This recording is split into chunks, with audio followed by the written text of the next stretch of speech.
Guys, I am so excited. This is your last bio video lesson, and you do need to take an end of unit test, but if you'll talk on the telephone with me, I promise I'm going to make it the easiest end of unit test you ever took in your life. Anyway, that's why we're going to do it on the phone together. It's going to be true or false and multiple choice. So let's get started with this. I do want to show you this. We have maybe pretty many questions, but I think they'll go quick. But that's why I'm going to keep showing you this sheet here. Let me show you. I'll go to it right now. I got tired of yellow highlighter, so I did blue highlighter here. Okay, so you're going to write at the top of your page, Bio 10.9. And please put your name on it. And now, here's the questions and the answers. I feel like before I let you see them here, though, I should show them to you on the website. So let me go back to the website, and when we get up to number 7, we'll come back here and we'll leave this up for a little to write your answers down. So if you don't get the spelling of something or it's taking too long to write it, just keep playing the video because I'm going to come back to this sheet for you. Okay, but let's first look at it on this website. Okay, we're going to start with some vocab. So question number 1, what lowers the nervous system's activity? A depressant.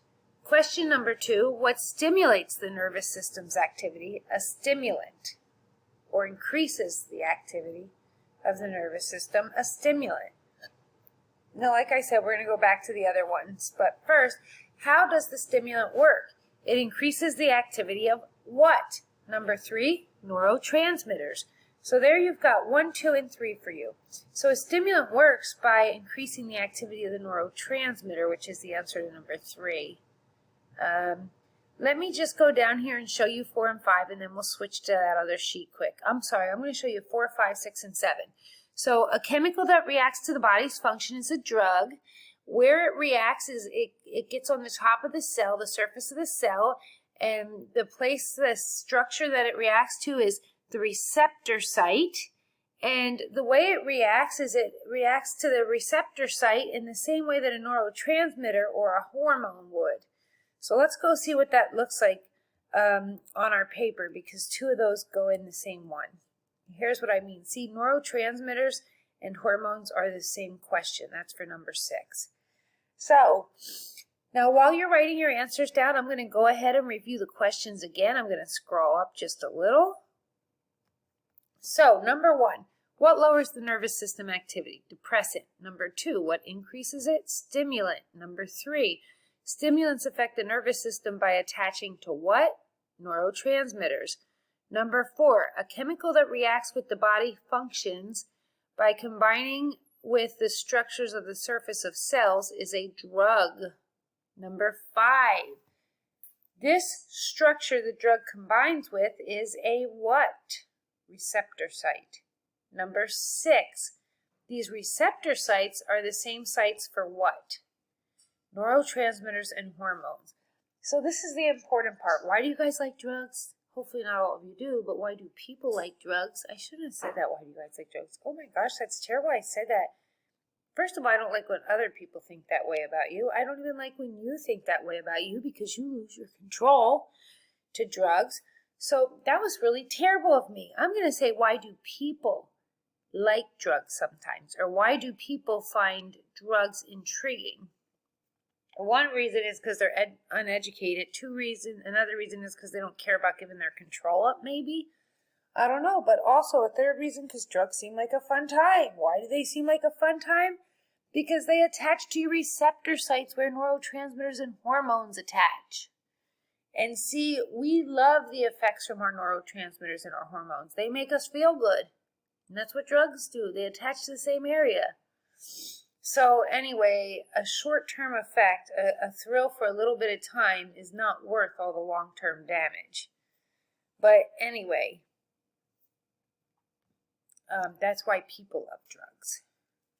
But that's why you guys are getting educated enough to think about the effects of drugs.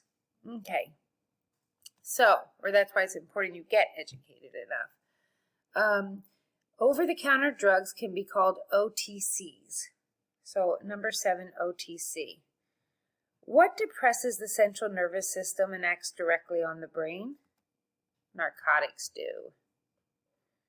So if you hear about the narcotics department, that's they're fighting drugs that are on the street, illegal drugs on the street that people like, because what they do is they bypass the central nervous system and they affect the brain directly. What type of drugs treat heart disease?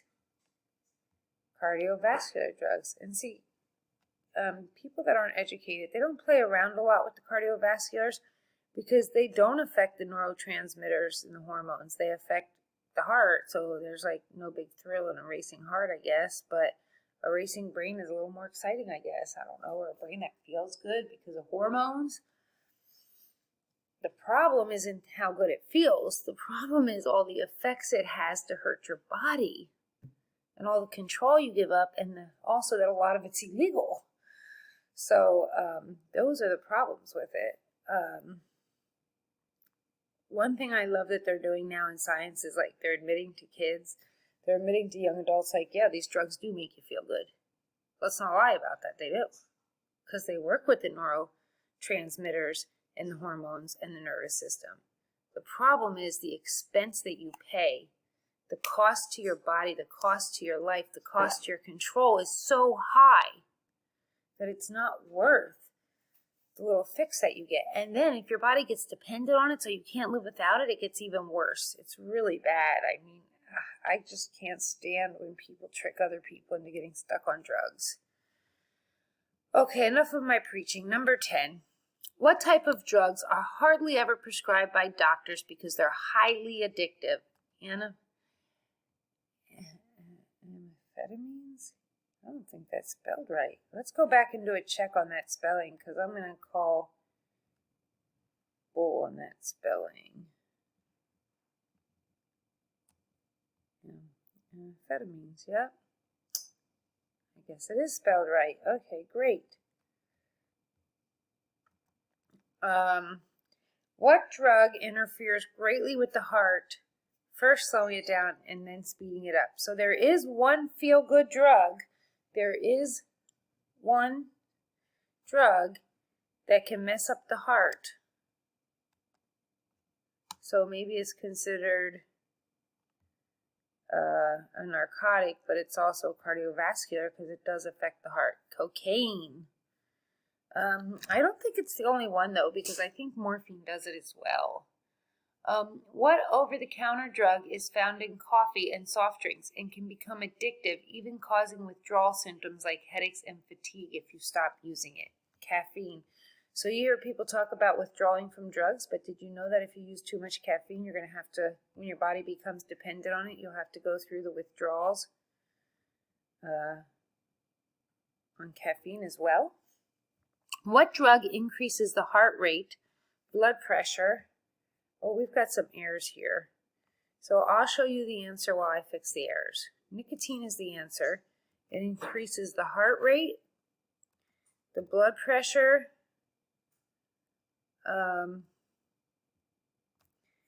and stomach acid secretion. Nice. You're ruining your stomach. Maybe get cancer of the stomach or something from this. Definitely cancer of the throat. Anyway, nicotine. And they put it in cigarettes just to get people addicted. So that's crazy. Okay, drugs known as amphetamines, such as crystal meth, act as what? They are stimulants. Number 15. What common drug slows down the activities of the central nervous system and acts as a depressant? There you go, one drug that does something a little different. Alcohol. Now, isn't this interesting? Cocaine, nicotine, caffeine, all that stuff is a stimulant. But alcohol is a depressant. So the others will speed up your system. Alcohol will slow your system down. So that's kind of interesting. What can binge drinking even one time cause, which is a leading cause of death in teenagers and young adults? Now, maybe leading is not the right way to say it, which I think a better way to say it, because it didn't say it was leading, which causes many. deaths in young adults. And that's acute alcohol poisoning.